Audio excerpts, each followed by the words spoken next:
I hope that everybody really considers connecting our levels of services that we adopt for our residents and our priorities and enacting those into this overall plan. The comprehensive plan was a big topic at this week's Palm Coast City Council meeting. Daryl Moody has our top story. During a work session this week on the Imagine 2050 initiative, Councilwoman Teresa Pontieri said Palm Coast's comprehensive plan needs to address all of the city's needs. I really hope that this council takes to heart the fact that it's not a minority of people who feel like growth is outpacing infrastructure. It is not a minority of people who value our trails and our waterway systems and our natural resources and our wetlands. This is a majority of our residents. And if we are listening to our residents and we're going to enact policy and have a vision for our city, this is really what we need to focus on. For her part, Councilwoman Kathy Hyder wants the plan to focus on safety, health and wellness, and social services. I haven't heard anything in the strategic action plan about how we can better accommodate our disabled or handicapped citizens and while physically and mentally challenged citizens. And I know that there's not much of that being done here in the community, but I'd like to see more of that included into our strategic action plan because, again, we're a growing city. Councilman Nick Kloufis wants to see more of a focus on the arts. A tremendous amount of people are looking for an art scene and a dedicated art scene. And I think in the strategic action planning meetings that we're going to have going forward, one of my suggestions is that we need to break out our arts from our Parks and Recreation, have some type of strategic dedicated funding source to be able to grow our arts. No offense to our Parks and Recreation department, they do a phenomenal job, but I think in the future, when we look at cities that are where we want to go, it seems that they have a dedicated funding mechanism for an arts scene. For Flagler's Morning News, I'm Daryl Moody. Good morning, Flagler County. I'm Rich Carroll. You're listening to Flagler's Morning News on Friday, March 15th. A suspect captured and arrested in Palm Coast following a violent $1 million jewelry heist in Houston, Texas. Flagler County Sheriff Rick Staley. Using our technology, we discovered the suspect was in Flagler County, and deputies found his vehicle and conducted a felony traffic stop. During the investigation, our major case unit was able to recover some of the cash and jewelry that was stolen during the robbery. The victims of the robbery had been pistol whipped and sprayed with pepper spray during the robbery in Houston, Texas. Houston, while they had suspects, they did not have probable cause for an arrest. We arrested the individual initially for driving with no driver's license and coordinated with ICE for a detainer so that he would be held in the Green Groove Inn while Houston police continued their investigation. Ultimately, our detectives obtained a confession from the suspect on the robbery and assisted Houston Police Department in getting a warrant for his arrest of this illegal criminal migrant that had come into this country unlawfully and then committed crimes. Fortunately, he was caught before he commit a crime in Flagler County. I commend our entire team for a job well done.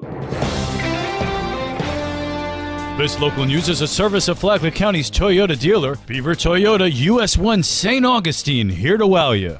The weekend is here and there's plenty of family fun to be had in Flagler County. This is Stacy with Fun for Augie Kids. This weekend, TNT Events will be at Veterans Park for their Spring Arts and Crafts Show. There will be a variety of artists and crafters surrounded by the beauty of Flagler Beach. Tomorrow, bring in your mini DIYer into Lowe's for a free monthly kids workshop. Gather your mini DIYers and bird lovers to craft a flower-shaped bird feeder. Gamble Rogers Memorial State Park is presenting Honeybee Buzz, Heroes of Our Planet. This educational program is about how important honeybees are, Florida native bee-friendly plant, and what is involved in raising honeybees and harvesting the honey. Join volunteer Jim Gleason at Washington Oaks Garden State Park for a Coquina Rock Beach Walk. Discuss its continuous evolution and how that evolution is impacted by today's world. For more on these events and others, please visit us on our website at fun4augiekids.com. Have a great weekend.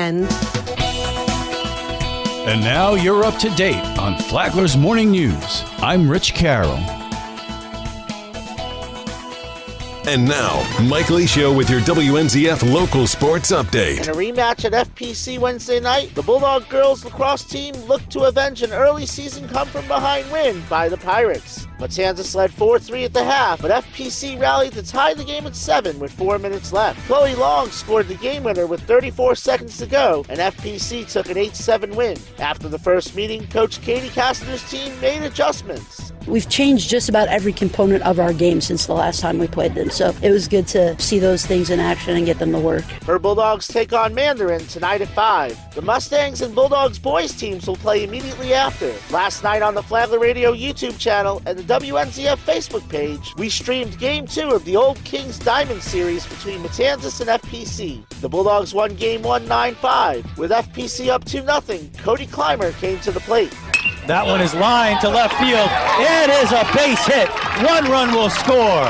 The throw home is not in time. 2 runs will score. The Bulldogs led 5-0 after 1, thanks in part to 5 Pirate walks. FPC would walk 10 times in the game. Bulldog coach Kyle Marsh. It was good to see us put up a pretty good number in the first inning and kind of get things going for the night. Saw some pitches, didn't chase, made the guy throw strikes. When we ended up getting the strikes in certain counts, took advantage of it. Dalton Roberts got the start for FPC. The 0-2 pitch. What a hook. Got him. That will do it. Dominance there in the top of the second inning from Dalton Roberts. It's a rhythm thing. Usually you get a little song going in your head, get a little upbeat, and just feel it come off the hand and let it roll. Big Rob struck out 4 in 5 innings. Adam Kleinfelder pitched a perfect 6. And pitching for the first time since Little League, Isaiah Munoz took the ball for the 7th.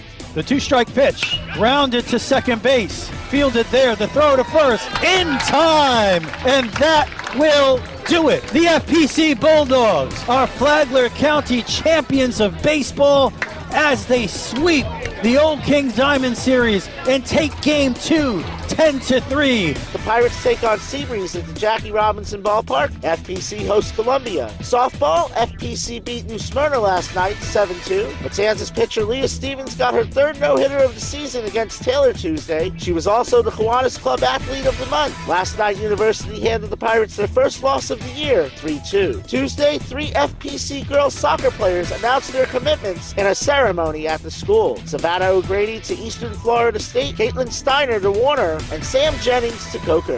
FPC weightlifting had 12 boys on the podium in the 5-star conference meet. FPC boys tennis is the 5-star conference champion. WNZF is your home for local sports with updates Mondays and Fridays. From the sports desk, I'm Mike Licio.